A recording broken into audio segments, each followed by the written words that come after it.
I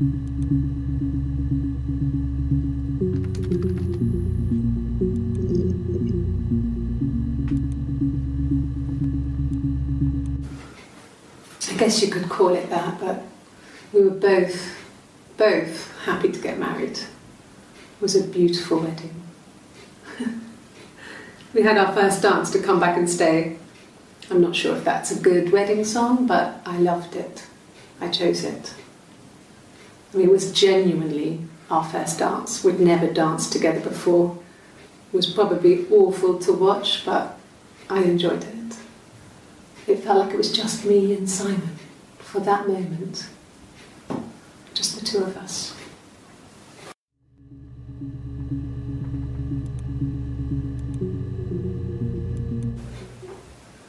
Yes, we'd fight. We fought on the beach once and I held Eve's head underwater. There was no one else around. It was at the far end of the beach. And I held her head under and I kept it under. And for a moment, I just wanted to kill her and watch her drown. But that was it. It was just a moment. We made up afterwards. It was a love-hate relationship.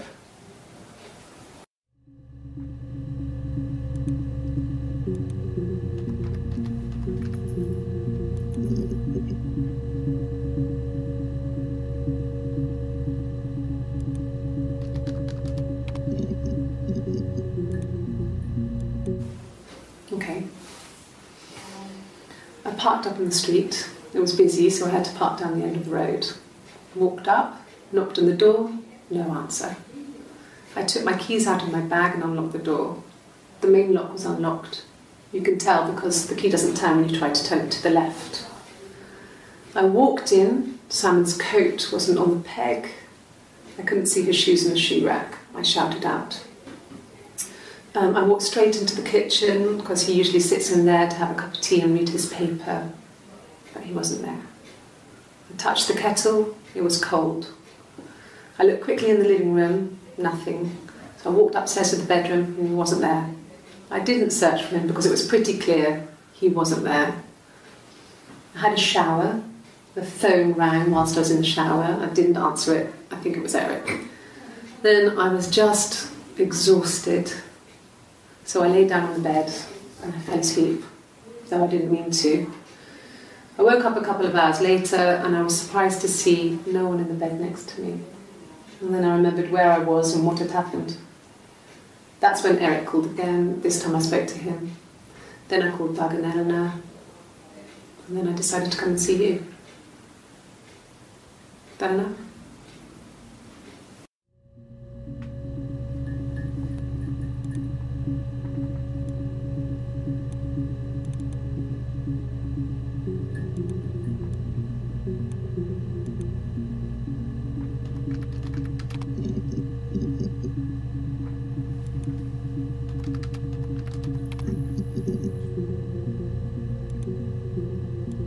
Yes. I inherited it from my parents, so it made sense to move back, me and Simon. Felt like going back to old ways before the pregnancy. Reminded me of being a girl, a dollhouse in the attic, old things. We didn't sleep in my parents' bedroom for a long time.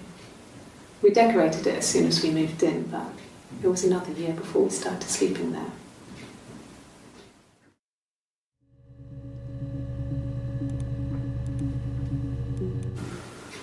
In the bedroom,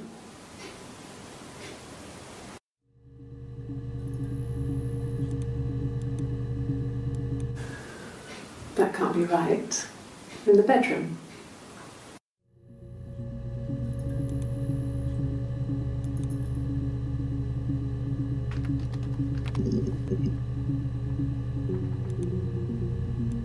Yeah, I've been round to Doug and Eleanor's and they're very worried. I feel sorry for them.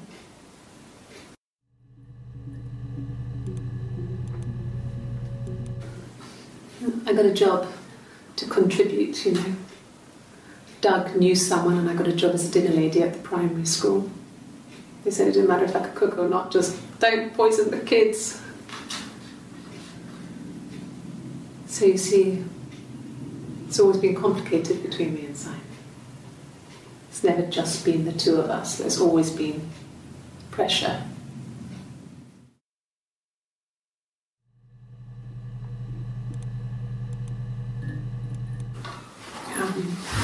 I hoover, I dust every week, maybe less. I once asked Eleanor how often I should dust, and she said, if people ask, tell them you do it once a week, but every few weeks is okay. I think she was just trying to make me feel better. I mean, when I was there, she was hoovering every day, ran an ordered house. You know how that generation is, putting on a brave front. She has secret stashes of cigarettes. Doug doesn't even know she smokes. When I was there, I saw her. She has these sort of porcelain vases, ornamental, next to the Reader's Digest books. Cigarettes inside. And she still has them. I mean, last time I was there, I looked in a vase. There was a fresh pack. I mean, all those years of marriage, and she still has a secret like that.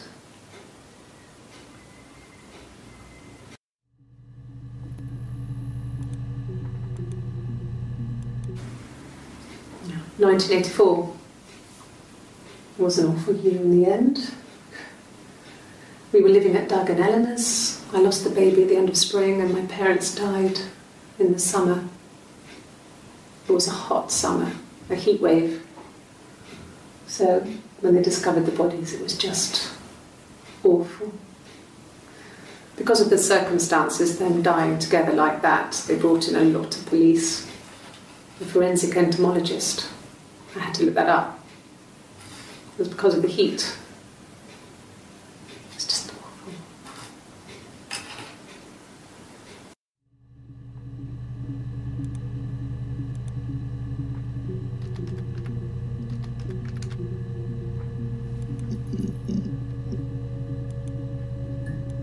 Yes. I speak with Eleanor at least once a day. Not that there's anything much to say. It's more just...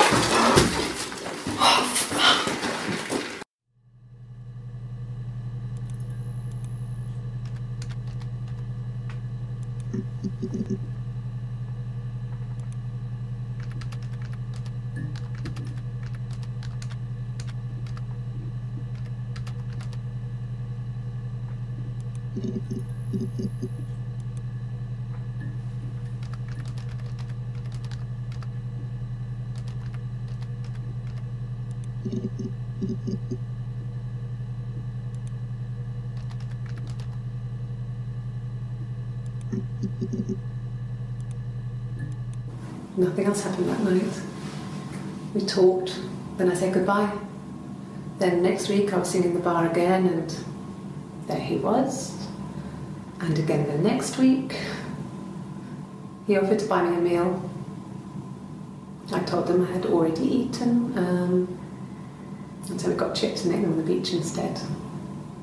When we said goodbye, he asked me to kiss him. Romantic.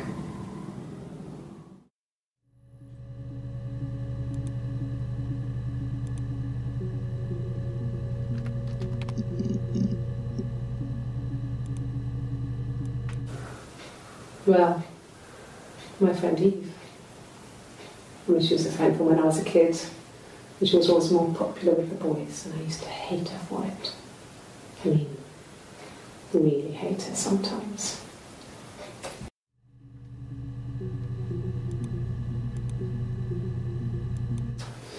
A police station. Yeah, when I was young, we ran away on my birthday. Bob Dylan was playing in London and we thought we could break into his tour bus and have him take us with him. The taxi driver we paid to drop us off, I mean, we'd saved money, pinched a bit here and there to pay for the fare. He was suspicious because we were so young, so he told the police. So they came and picked us up and took me back to Portsmouth. My mum picked me up from the station, but I blamed everything on my friend Eve, so my parents let me off.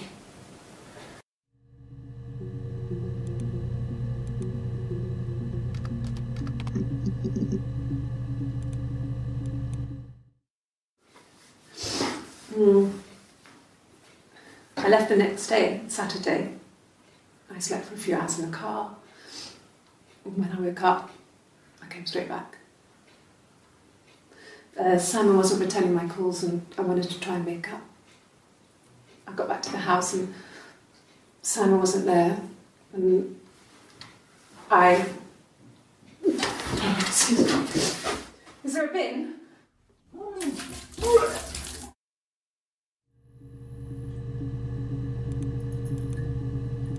Yeah, I pulled over and slept in the car. This was just by the side of the road. I was exhausted.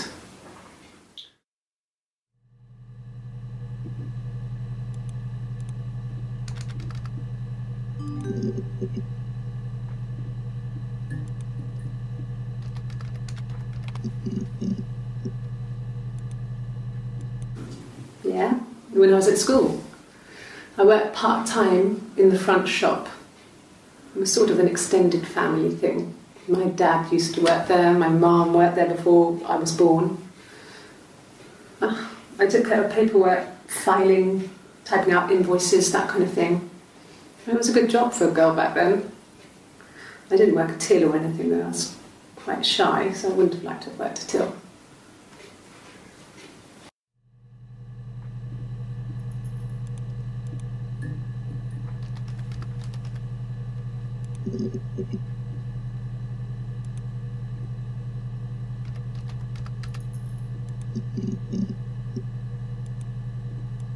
No, he doesn't keep a diary. That's my thing. I've kept one, well, as long as I can remember, since I was a girl. It helps make sense of my day. And when you're forced to put something into words, it just gives you perspective. Everyone's on the same page.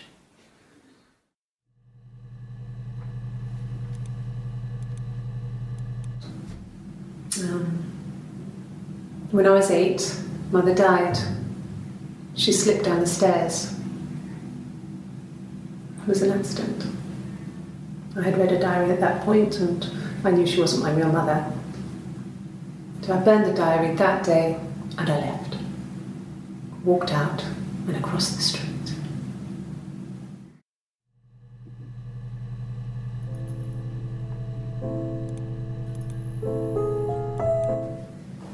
It just became our way of life. We would swap places and take it in turns to do things. And we were very careful. Whoever had been out that day would come back and write a detailed diary so that we were on the same page. We had a list of rules that said what we could and couldn't do in any given situation. It was exhaustive. We lived a second life through those rules. Rules for things that could only ever happen inside our imaginations. We would consider all the permutations of future events and agree rules to walk our way through them.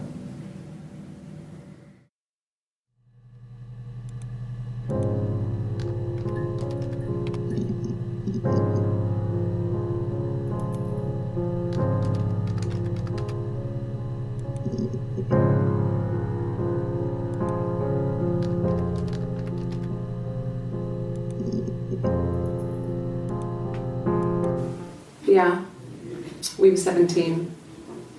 It was a nice wedding, people said. Simon looked very handsome in the photos. His parents paid for everything, but he's an only child, so it was important to them. It was what they called a shotgun wedding, but if you looked at the photos, you couldn't tell.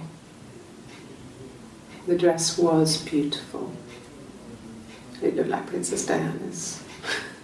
The train wasn't quite as long though. There's a great photo of the bridesmaid helping to carry it out of the car.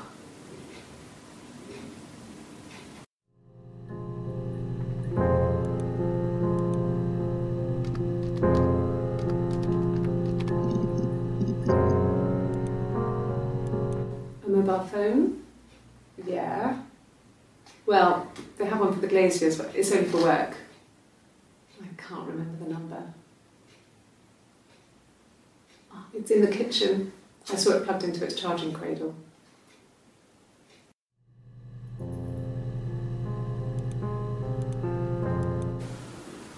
I did. Well, we met when we were 17, both working at the glaziers.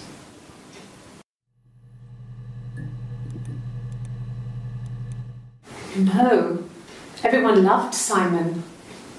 He's a glazier, he doesn't have much money. I mean, I don't know. I don't know.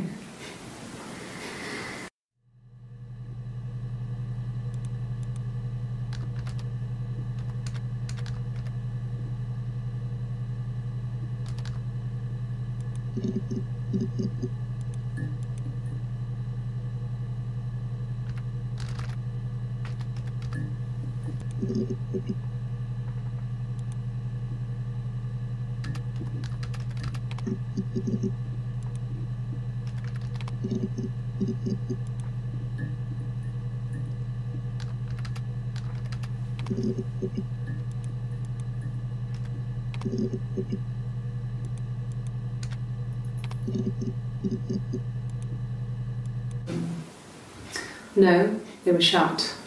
Most of the windows were really hard to open anyway. They're stifling in summer. They were painted over by my dad. Could have left a door open accidentally. Or there's a cat flap in the back door.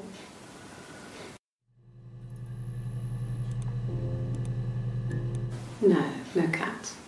My parents had a cat before they died called Domino. It was this little black thing with white dots. And we never did anything about the cat flap, but if you were thin, you could maybe squeeze through it.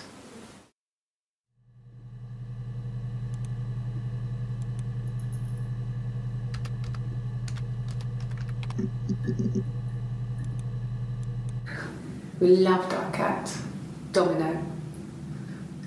He had this little bell around his neck to stop him from killing birds in the garden. And we used to write each other notes and put them in the bell, and we could send them to each other.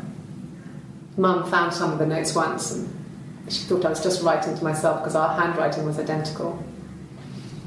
And we had our own words for things, so she didn't quite understand them anyway.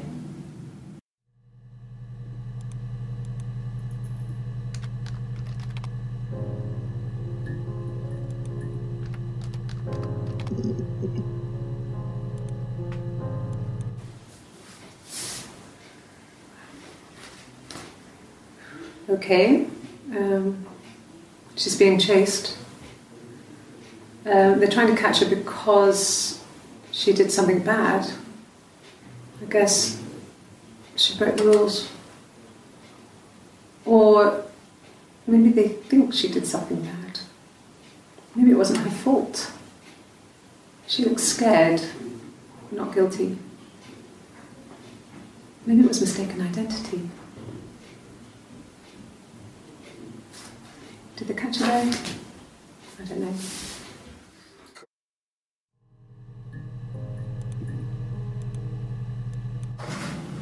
It lasted about 6 months. I tried to carry on, but everything was different. Hannah insisted I not pretend to be her around Simon, let alone sleep with him. We didn't share him like the others. The rules had changed. Me living in the attic had become weird in a way it hadn't been before.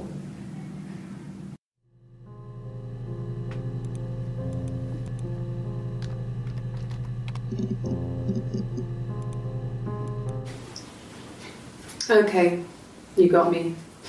I'll confess. We were there. It was a dirty weekend. Simon was going to expense it, pretend it was a business trip. I used a made-up name. We stayed at the hotel, had room service, didn't leave the room, had a great view of the river, and you could hear the church bells. Like you said, it was very romantic.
Bruise?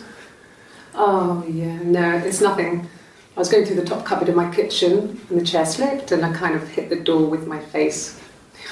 I mean, it hurt like hell.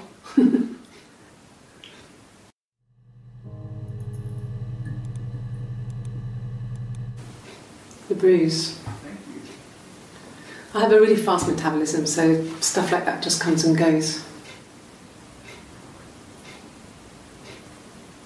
I don't know if there's much more that I can tell you that I haven't already told the other policemen. I found the body.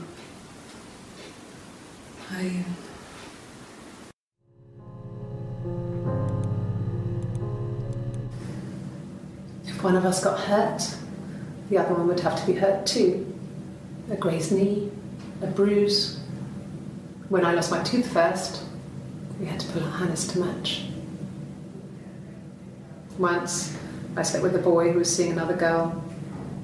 The girlfriend came up to Hannah the next day and punched her in the face, gave her a huge black eye. That night, she had to do the same to me. But she almost went too far. I couldn't see out of that eye for days. She snuck frozen peas up for me from the kitchen.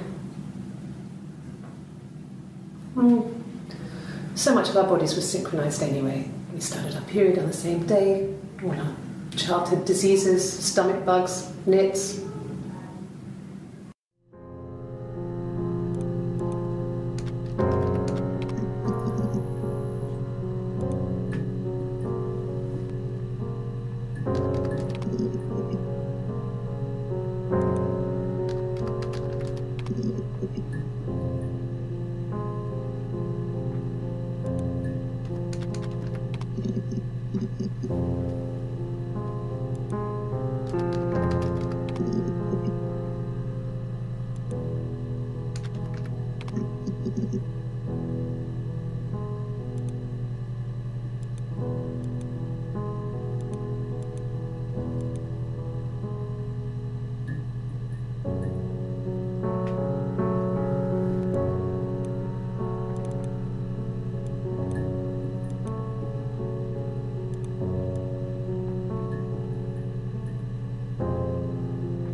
His body didn't look real. And his throat, it looked like his throat had been cut.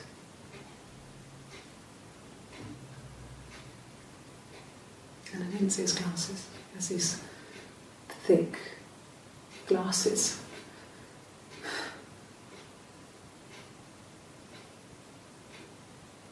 It doesn't always work.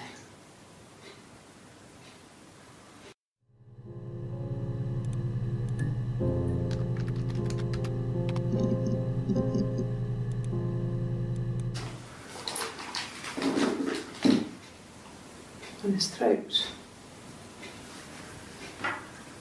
How?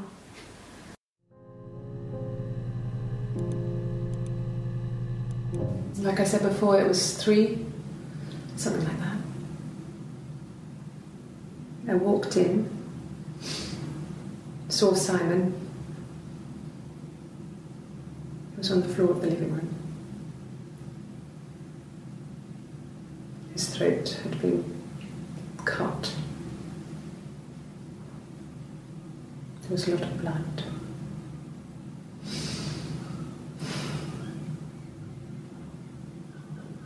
Yeah, he was dead.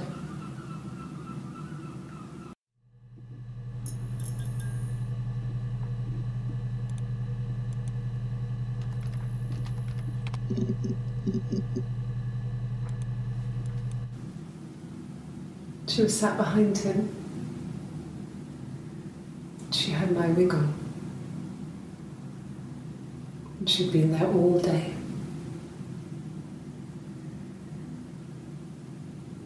And she had blood on her.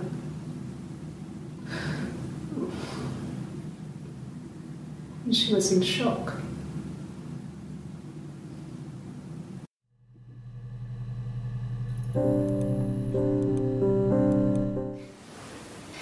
Nothing like this has ever happened to me before. The blood. It's probably the worst thing that's ever happened to me.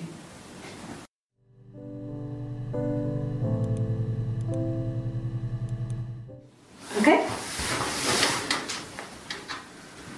I've given blood before. Do you need to take that for your records?